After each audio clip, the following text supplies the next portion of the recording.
మే 4న ఓటుకు note case విచారణ, supreme court కీలక నిర్ణయం. అయిపోయిందా? పడ్డది.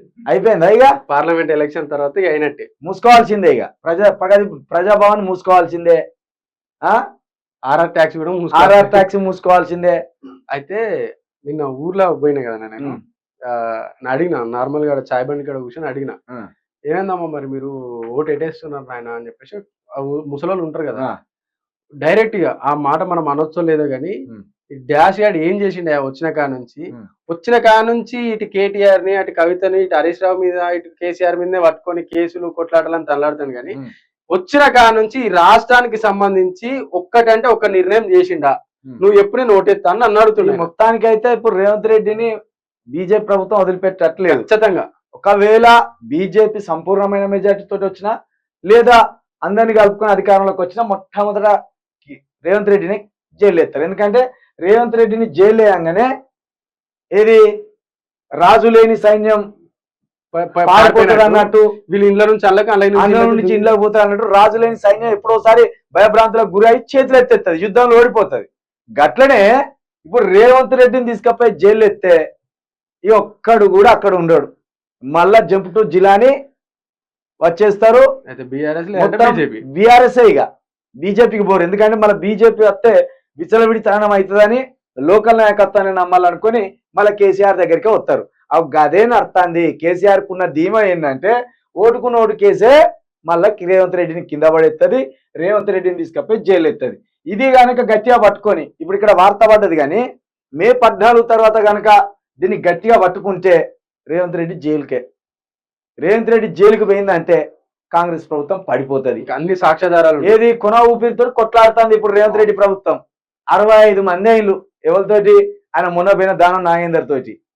వాళ్ళకి 6 వీక్తే కథమే మైనార్టీ అయిపోతుంది ప్రభుత్వం. ఈ తర్వాత ఫోన్లు చేస్తూనే ఉన్నది. కాబట్టి రేవంత్ రెడ్డిని నమ్ముకుంటే, ఎవరైనా రేవంత్ రెడ్డిని నమ్ముకొని గోడ దునికి పోవాలని వాళ్ళు చూస్తే మీకు మీరు ఆత్మహత్యలు చేసుకున్న పని అవుతుంది. తప్పుడే కానీ మూసుకొని ప్రజల కోసం కొట్లాడు. ఎట్లయినా నేరస్తుడు ఎప్పటికైనా జైలు పడేటోడే. నేరస్తుని కోసం మీరు తెలంగాణ ప్రజలకు శత్రువులు కాకుండా. అందుకే మొన్న ఆయన ఏం చెప్పిన నల్గొండ మంత్రులతోటి ముందే ఈయననే ముఖ్యమంత్రి అని చెప్పేసి ముందుకు ఈయనకు తెలుసు ఈ రెడ్డి జైల్లో పోగానే ఆ రెడ్డిని తీసుకొని కూర్చోబెట్టాలని ఇప్పటి నుంచి ప్లాన్ చేసుకుంటాను. ఒకవేళ రేవంత్ రెడ్డి జైల్లో పడితే పొంగులేటి శ్రీనివాస్ రెడ్డి ఉండే స్ట్రాటజీ ఏంటిదో, ఆయన ఆలోచన విధానం ఏంటిదో, పొంగులేటి శ్రీనివాస్ రెడ్డి గనక ఎత్తెత్తే డెండ ఎత్తెత్తే హ్యాండ్ ఇస్తే మొత్తం కుప్పగులిపోతుంది ఇంకా. ఎందుకంటే అలా 11-12 మంది ఉన్నారు ఎమ్మెల్యేలు.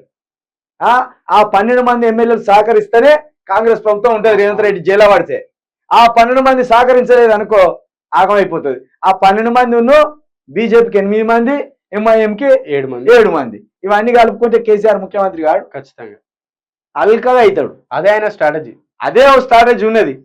ఒకవేళ 12 మంది తోటి జగన్ అక్కడ ముఖ్యమంత్రి అయినా అనుకో, తమ్ముడు పొంగులేటి ఎక్కడున్నావు అన్న ఖమ్మంలోనే ఉన్నానే, చలో కేసీఆర్ ఫామ్ హౌస్ పో తమ్ముడు, ఏకలవ్య శిష్యుడు ఆయన, మంత్రి పదవి గదే మంత్రి పదవి ఇస్తారు, అవసరమైతే ఇంకో 2-3 వేల కోట్ల ప్రాజెక్టులు ఇస్తారు పో అంటే, ఓకే అన్న థ్యాంక్ యూ మంచి మాట చెప్పినావు కథ చెలో.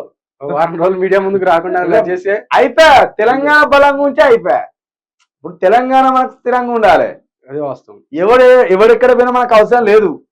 గుజరాత్ని తెలదన్నాలే, పంజాబ్ని తెలదన్నాలే, తమిళనాడుకి ధీటుగా ఇక్కడ తెలంగాణ రాజకీయం ఉండాలి. కాబట్టి తెలంగాణను ఎవరు కాపాడుతాడో గవానికే మన ఓటు. కాబట్టి పొంగులేటి ఒక్కసారి జెండా ఎత్తెత్తే రేవంత్ రెడ్డి, గీవంత్ రెడ్డి, ఏ రెడ్డి లేడిగా ఆగమైపోయినట్టు సంసారం.